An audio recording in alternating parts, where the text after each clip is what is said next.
কখনো কি ভেবেছেন আমরা যত ভুল করি, যত গুনাহ করি, তবুও কেন প্রতিদিন নতুন সকাল পাই? কারণ আমাদের রব অসীম দয়াবান।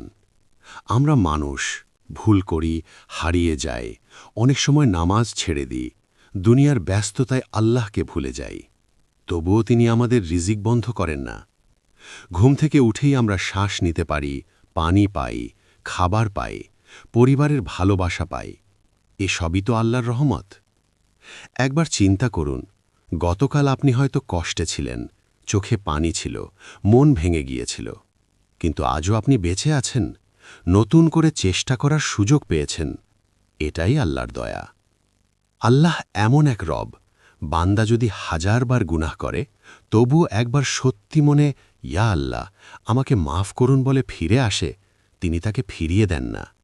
হাদিসে এসেছে, আল্লাহ তার বান্দার তওবায় এত বেশি খুশি হন, যেমন মরুভূমিতে হারিয়ে যাওয়া মানুষ তার হারানো উট ফিরে পেলে খুশি হয়। ভাবুন, আমরা মানুষ হলে কত দ্রুত রেগে যাই, সম্পর্ক শেষ করে দিই, কিন্তু আল্লাহ, তিনি অপেক্ষা করেন কবে তার বান্দা ফিরে আসবে। আপনি হয়তো ভাবছেন, আমি অনেক পাপ করেছি, আমার জন্য আর ক্ষমা নেই।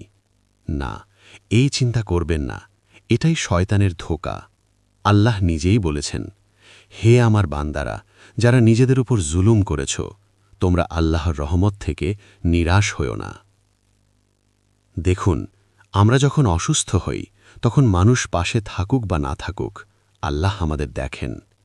আমরা যখন রাতে কাঁদি, কারো সাথে কষ্ট শেয়ার করতে পারি না, তখনও আল্লাহ সব শোনেন। কতবার এমন হয়েছে, আপনি যা চেয়েছিলেন তা পাননি, পরে বুঝেছেন সেটাই আপনার জন্য ভালো ছিল। এটাও তো আল্লাহর দয়া, কারণ তিনি আমাদের ভবিষ্যৎ জানেন, আমরা জানি না। কখনো দেরি হলে ভাববেন না আল্লাহ ভুলে গেছেন, বরং বিশ্বাস রাখুন তিনি আপনার জন্য সবচেয়ে সুন্দর সময়টাই ঠিক করে রেখেছেন। আল্লাহর রহমত শুধু ক্ষমাতেই না, বরং বিপদ থেকে বাঁচানোতেও। অনেক সময় আমরা বুঝতেই পারি না কত বড় বিপদ থেকে তিনি আমাদের রক্ষা করেছেন। তাই আজ যদি মন ভেঙে যায়, জীবন কঠিন লাগে, সব দরজা বন্ধ মনে হয়, তাহলে শুধু বলুন, ইয়া আল্লাহ, আপনি আছেন, এটাই আমার জন্য যথেষ্ট।